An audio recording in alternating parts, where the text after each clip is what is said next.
Hola, ¿qué tal? ¿Cómo están? Bienvenidos sean a un nuevo TV Podcast, mis queridos ratones y mis queridas ratonas de televisión. Bienvenidos al TV Podcast número 78 de Ratona de Televisión. Yo soy Raquel Guerrero Viguri y me encanta que estemos compartiendo este espacio que, en el caso de que sea la primera vez que escuchas este audio, te quiero contar que Ratona de TV es un proyecto de reflexión sobre los temas audiovisuales que encontramos tanto en la televisión como en internet, y lo que nos gusta es reflexionar, si bien lo que encontramos en el contenido, esto que vemos directamente, también nos gusta platicar y hablar alrededor de lo que sucede fuera de las pantallas, enfrente, junto, al lado, etcétera, porque eso nos permite tener una concepción más clara, sin culpas, pero con una información y un sentido un poco más crítico de lo que consumimos día a día en la televisión o desde nuestros teléfonos celulares, dispositivos, computadoras, etcétera.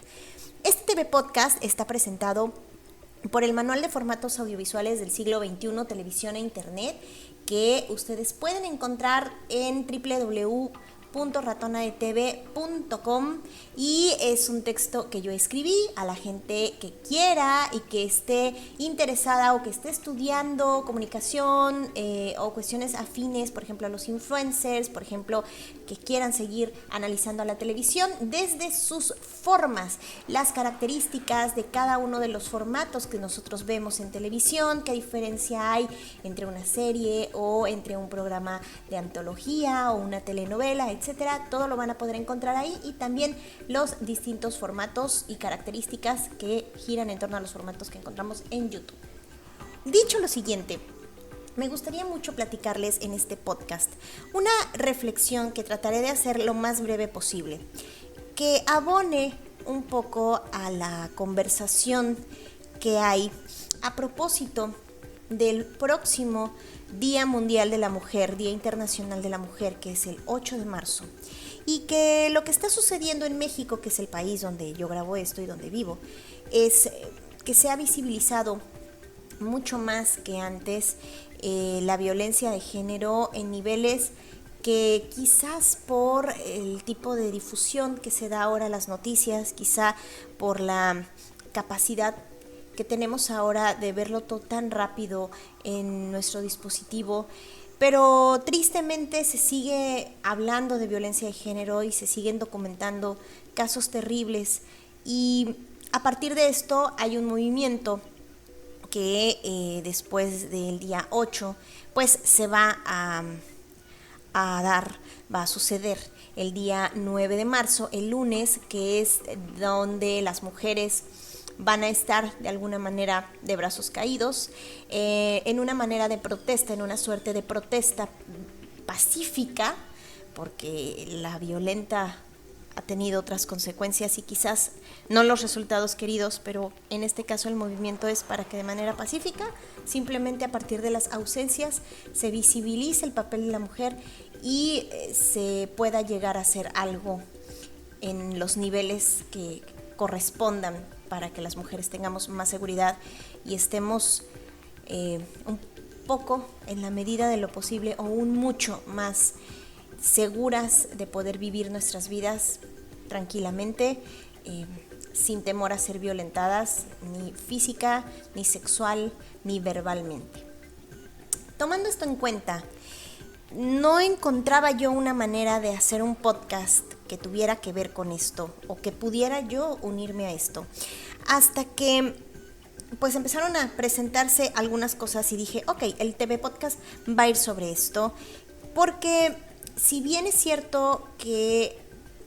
pues son muchas las causas que nos han llevado como sociedad al punto en el que estamos ahora,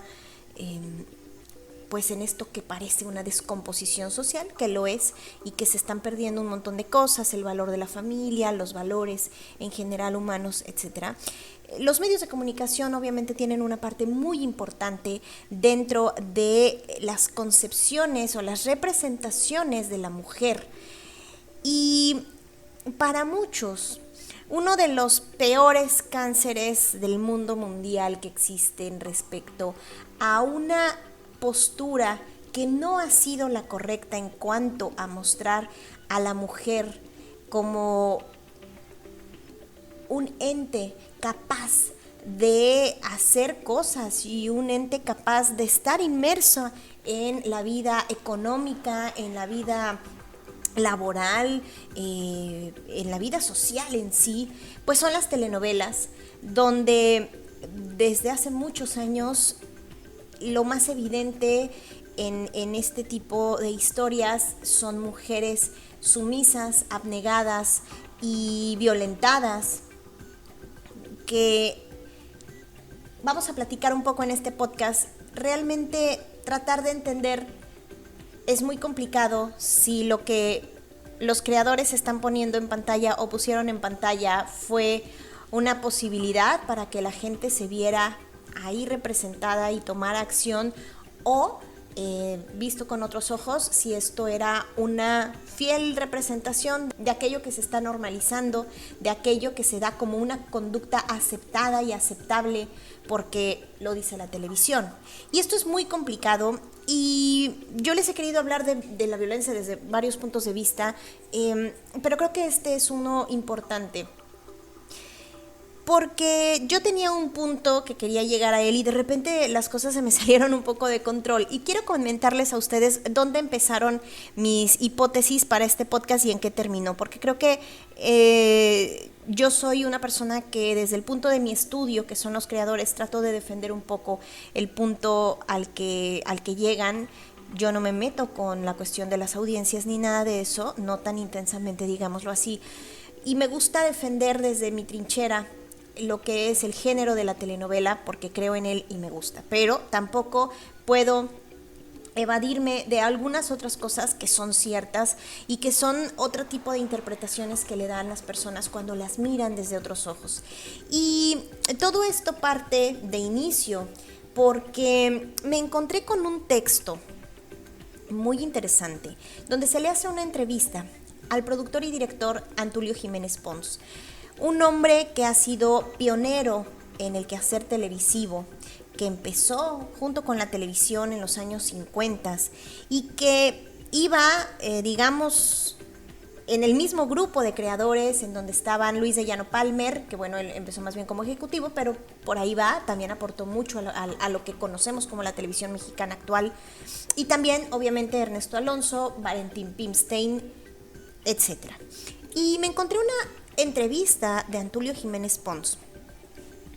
que está fechada en 2017, en donde el productor y director asegura que la obra de Valentín Pimstein daba un mensaje muy negativo sobre el estereotipo de la mujer, aludiendo a que, además de que él repetía mucho sus historias, ¿no?, con personajes que eran, bueno, la villana muy muy mala y la heroína muy muy pobre y siempre era rescatada por el galán, etcétera. Y él lo dice así, con esas palabras, ¿no? Valentín Pimstein fomentó un estereotipo negativo de la mujer. Y esto me puso a pensar, busqué y encontré, yo quería buscar otras respuestas, evidentemente no me quise quedar con eso, aunque por supuesto que yo estoy totalmente de acuerdo, al menos encontrar este texto para mí fue como una salvación, porque entendí que no era nada más un punto de vista mío o que quizás pudiera yo tener esta concepción que la traigo desde hace mucho tiempo en cuanto a que a mí no me gusta el estilo de Valentín Pimstein, ni mucho menos de este señor productor de telenovelas que hizo algunas grandes aportaciones al género, que le dio algunos sentidos al formato, que le dio, por supuesto, grandes éxitos incluso ya en su etapa industrial, en todo lo que hizo. Pero sí creo, siempre he creído, que la última época del quehacer de Valentín Pimstein se fue demasiado por el lado de la novela rosa, hasta el punto en que la caricaturizó. Y creo que ahí es donde está el error, porque muchas de las personas que aprendieron a hacer telenovelas con Valentín Pimstein me da la impresión de que se quedaron en esos estándares del quehacer de la telenovela, y una vez que él dejó de estar en Televisa y una vez que murió el Tigre Azcárraga y etcétera, este fue el formato que más prevaleció en Televisa y que creo yo más nos hizo daño porque la telenovela no era solo la historia rosa, pero al parecer esto fue lo que durante muchos años se encargaron de reproducir, haciendo remakes de historias del siglo XX que en el siglo XXI se pudieron haber contado diferente o pudieron haber innovado desde otro lugar. Y esto también me sale a colación porque encontré un texto, insisto, yo buscando respuestas diferentes, un texto, como seguramente hay muchos en internet,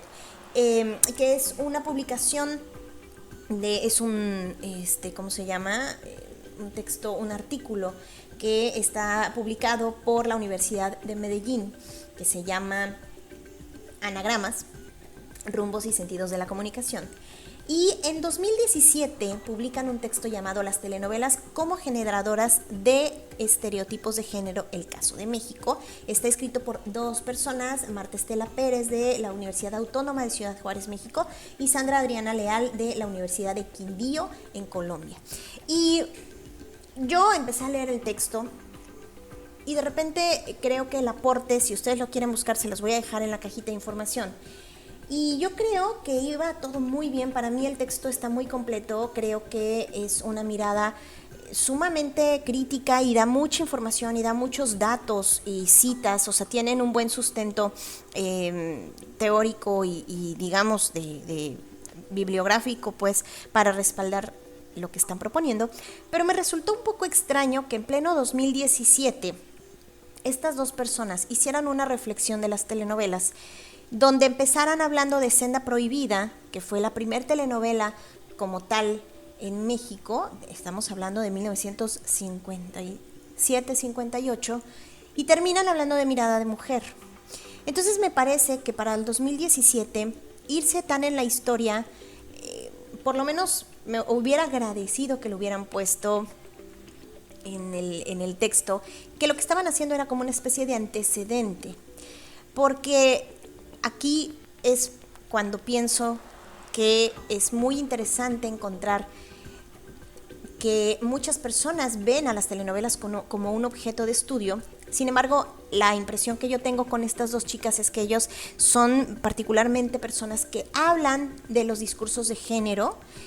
pero no tienen mucho conocimiento de las telenovelas, y creo que un aporte interesante sería que alguien de las telenovelas pudiera tener esta perspectiva de género. Me parece que esto complementaría mucho el trabajo, pero a lo que voy es que efectivamente mucho de lo que dicen, y tienen razón, es como las historias de la Cenicienta y estas historias que se cuentan donde principalmente es la mujer la que está en una posición vulnerable, donde no hay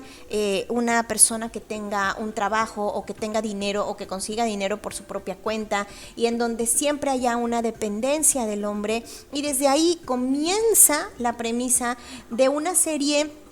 de actitudes y de situaciones que permiten que las tramas normalicen este tipo de violencia, en donde a la mujer se le vea como inferior y que necesita forzosamente que alguien la salve o la rescate para poder hacer algo en su vida, ¿no? Si necesitan dinero, si necesitan posición, siempre está el hombre, porque al hombre siempre se le ve como proveedor, como etcétera.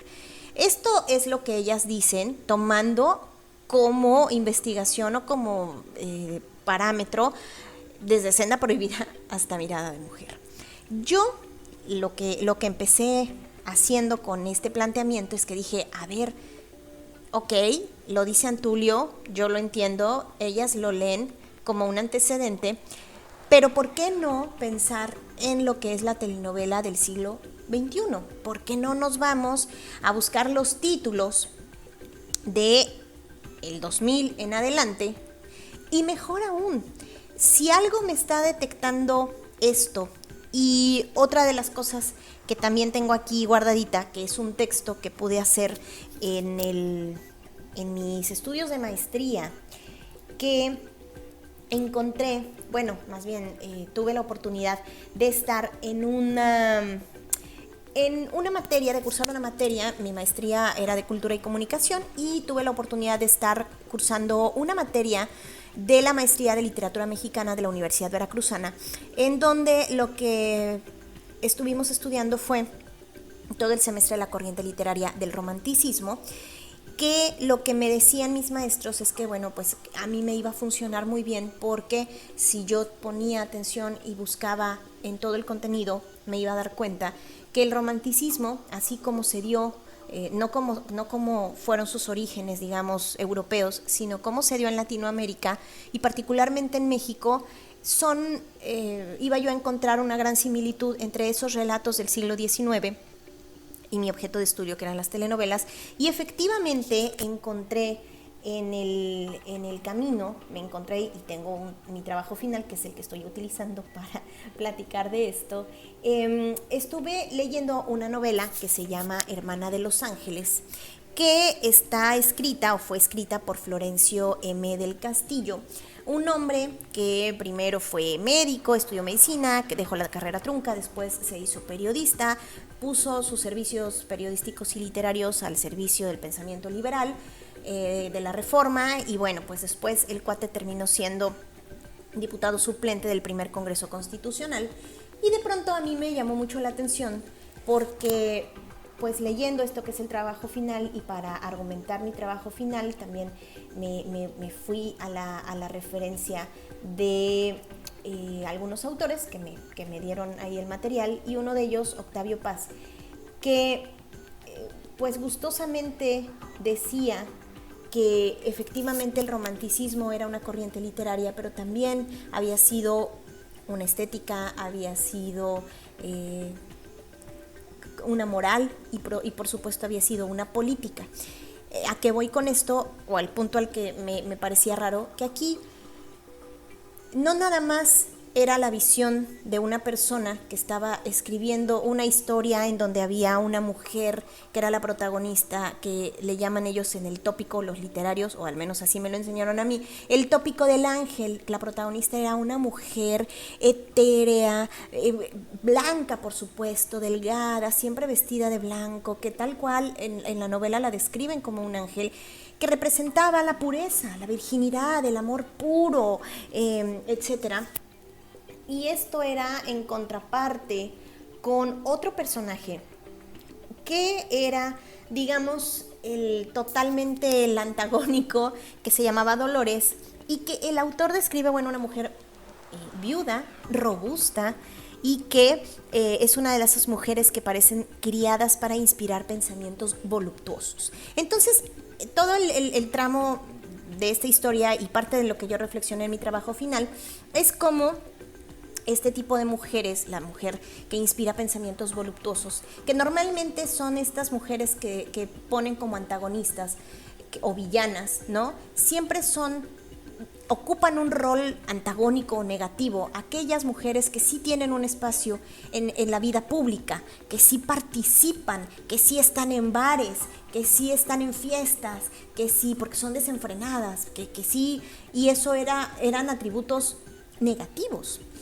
Y en cambio, esta mujer, Rafaelita, era una cosa etérea y los pensamientos más puros, y ella toda blanca y tal, y que no iba inmaculada, una cosa así. Y bueno, eventualmente esto da muchas cosas a la reflexión, porque si bien estamos hablando de un relato que tenía que ver con una parte literaria, pero que se entrecruza también una parte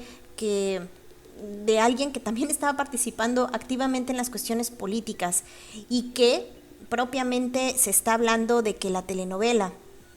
como lo mencionan las autoras de este texto que estamos platicando, entre las cosas que se entrecruzan obviamente es una tendencia a que los medios de comunicación, particularmente a través de las telenovelas,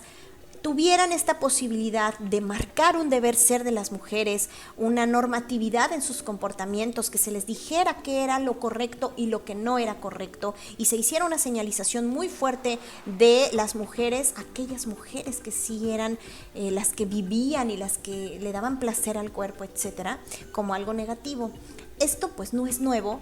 Quise hacer esta acotación del texto que encontré para entender que esto no es una novedad, es decir, no es nuevo que en los productos masivos, en las historias que nos llegan desde el siglo XIX en México, que están mediadas por muchas condiciones de los autores, las cosas se vean así. ¿A qué quiero ir con esto? A que pensando en el testimonial de Antonio Jiménez Pons diciendo que las heroínas o que las mujeres que ejemplificaba Valentín Pimstein pues no eran lo correcto, creo que si bien esto no es nuevo, mi punto era decir, es la mirada masculina que está tratando de ver a las mujeres y este es el resultado. Son hombres queriendo contar historias de mujeres, a pesar de que en la telenovela muchas mujeres fueron de inicio las escritoras. Fernanda Villel, Yolanda Vargas Dulce, bla, bla, bla, bla, un sinnúmero. Pero bueno, obviamente eran mujeres que dentro del oficio de la radionovela o dentro de los estándares donde ellas trabajaban, ¿no? En los folletines, etcétera, tenían varias cosas. Uno, un claro entendimiento del formato del melodrama, que efectivamente es una contraposición de cosas buenas contra cosas malas, porque así como en las fábulas que nos cuentan de niños, son de alguna manera estas posibilidades de entender que lo bueno es bueno y lo malo es malo, y si actúas mal te va mal, etc. Pero desafortunadamente, pues en las telenovelas, lo que pasó con Valentín Pimstein es que el formato se simplificó y se le quitaron los matices hasta el punto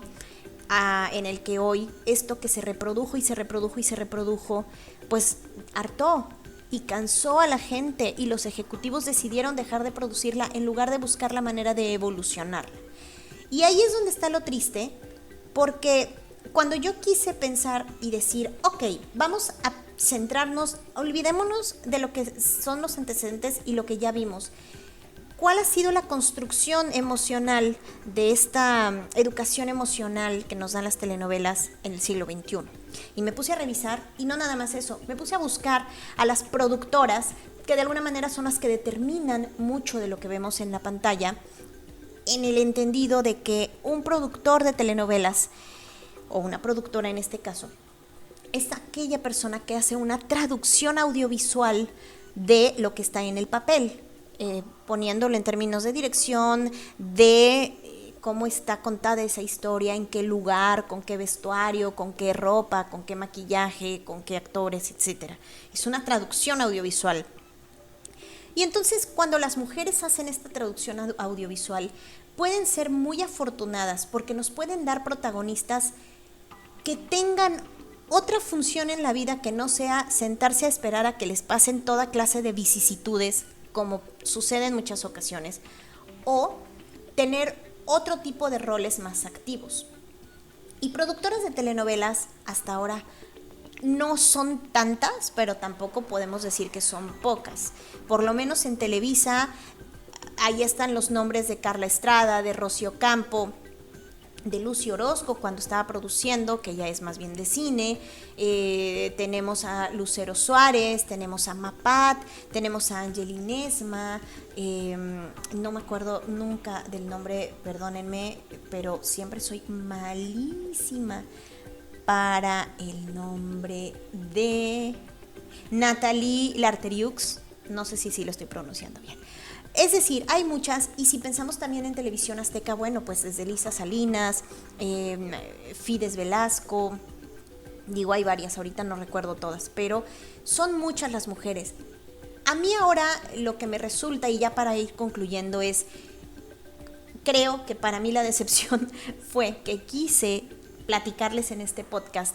que la mirada femenina vista a través de la mujer, vista desde la historia que nos cuenta una mujer de una mujer,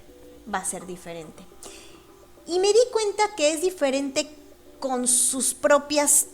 características, porque no siempre es así, porque nos pueden contar historias espectaculares, pero quizás el modelo de la mujer que se ve sí es una mujer que tiene un cambio y que padece y que luego deja de padecer y lucha. Pero a lo mejor sigo buscando, y si sigo buscando y pensando en ciertas representaciones en cuanto a lo laboral, ahí es donde creo que voy a fallar, porque difícilmente me encuentro roles protagónicos, aclaro, no que no existan dentro de la telenovela, pero como roles protagónicos. No encuentro a mujeres, por ejemplo, que estén terminando doctorados. No encuentro a mujeres, por ejemplo, que decidan no tener hijos. Hablo de las protagonistas, no encuentro a mujeres que decidan que no quieren una pareja. O que se casen grandes.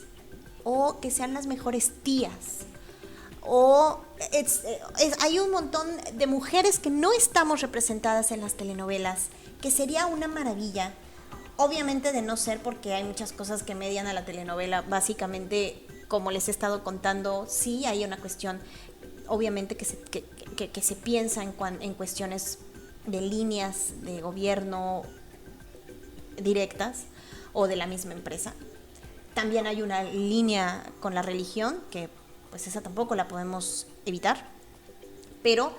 sí hay una posibilidad de que ahora que el género dejó un poco de estar al aire y que se quiere retomar desde otras perspectivas, que la evolución no nada más sea una evolución que se vea muy bonita, que eso es muy necesario y que la gente que gustamos de ver telenovelas lo agradecemos un chorro, que se vea muy bien la escenografía, que la iluminación esté bien, que ya no sean estas escenografías acartonadas, que haya más locaciones, que la dirección sea la correcta. Pero de pronto caemos, y perdón a la gente que le gusten las historias que produce Lemon Films para Televisa, por ejemplo, y W Studios, a mí no me gustan nada, porque me parece que es buscar mucho esta forma de que se vean muy bonitas, pero el fondo es una vacilada. Y creo que eso está pasando. Y todavía creo que en este caso específico lo que me pasa con Lemon es que de pronto me cuesta mucho trabajo entender la mirada de un colectivo, como así lo puedo entender, cuando a nivel de alfabetización mediática, una de las cosas importantes que se señalan para tener un entendimiento mejor de lo que consumimos en los medios de comunicación es conocer las fuentes. Entonces a mí me complica un poco porque si ya es un trabajal muy grande ir distinguiendo a cada uno de los productores de Televisa, por ejemplo, y conocer sus estilos y conocer cómo hablan y cómo ofrecen su contenido y cómo dicen lo que dicen, hacerlo desde un colectivo es un poco más complicado. Y por último, una de las productoras que no mencioné, porque creo que es la que más escalofríos me causa, es Giselle González, que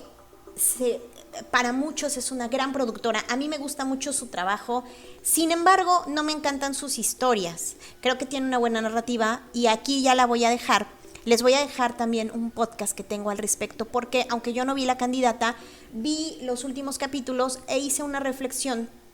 cuando terminó la telenovela, porque me pareció un poco agresivo que una trama que había encumbrado a las mujeres hasta el nivel de tener una presidenta de la República, que creo que eso es formidable. Yo me quiero quedar con el penúltimo capítulo de esta historia, porque el último capítulo me pareció horrible. Cómo terminan todas las mujeres de esta historia, no solo las grandes mujeres, todas las mujeres de esta historia, muertas, locas, asesinadas, etcétera. Todas tienen finales o tuvieron finales horribles. Entonces ahí es donde de pronto también, si bien es necesario entender el juego, insisto, del melodrama y cómo se cuentan estas historias, creo que vale la pena seguir pidiendo historias como lo que la misma Giselle hizo, por ejemplo, en Para Volver a Amar, que sean no solo más creíbles o más verosímiles en cuanto a la forma, sino en cuanto al fondo, y que nos cuenten historias con las que podamos ser representadas estas mujeres del siglo XXI, donde además de todo también hay una cuestión de violencia que ya no tiene por qué ser normalizada, y que si bien esta es una mirada femenina, porque principalmente las telenovelas se cuentan desde las mujeres y son las historias de las mujeres, sí encontrar en los personajes protagónicos y ya no nada más en los antagónicos, mujeres que estudien, mujeres que sean científicas, mujeres que quieran llegar muy lejos y pidan becas en el extranjero y se las den y viajen y se la pasen bomba, sin tener esta carga de que la vida pública, de que ser partícipe de fiestas y de cosas así, pues te puede traer consecuencias espantosas. Y creo que ese es un punto importante a la reflexión que hay que añadir y que con esto me sumo. No sé si lo estoy haciendo bien o mal, no sé si el mensaje al que quiero llegar pues llegó, pero en fin, en conclusión, amo las telenovelas. Creo que hay mujeres muy valiosas que están escribiendo y produciendo telenovelas, pero sí creo también que poco a poco hay que ir encontrando estas posibilidades de que las mujeres representadas sean diferentes o que también tengamos el ojo de reconocerlas cuando están, ¿no? Creo que, por ejemplo, los personajes que hicieron las historias de Cristian Bach y Humberto Zurita, tanto en Televisa como en Televisión Azteca, son mujeres que vale la pena seguir. Por ejemplo, las mujeres de Rocío Campos, sin duda, casi todas están inmersas en un escenario laboral. Es decir, si vamos a estudiar también a las telenovelas, estudiemos también esta otra mirada de personas que sí se han esmerado por poner a la mujer en escenarios y en lugares que vale la pena recalcar y no solo quedarnos con el aporte de Valentín Pimstein, que es súper rancio y que se parece mucho, es como si estuviéramos estudiando el romanticismo del siglo XIX, todavía sin que haya evolucionado, pero bueno, aunque sí hay muchas cosas lastimaditas, eso sí evolucionó. Yo soy Raquel, me dio muchísimo gusto que estuvieran en este podcast, que ustedes no están para saberlo, pero esta es la 4ª vez que lo repito porque es un tema complicado y no me había yo sentido muy a gusto, pero espero que les haya gustado, espero que compartan su opinión, espero que me busquen en mis redes sociales. Yo estoy como Ratona de TV en Facebook, Twitter, Instagram y YouTube, y que ustedes puedan buscarme también en mi página, o si están oyendo este podcast desde YouTube, pues que le den like y lo compartan. Si están en iTunes, por favor dejen una reseña y sigan este podcast, al igual que el canal, si es que están ustedes desde Spotify. Me dará muchísimo gusto saber de ustedes y saber qué piensan al respecto. Gracias y nos estaremos escuchando en un TV Podcast más. Bye.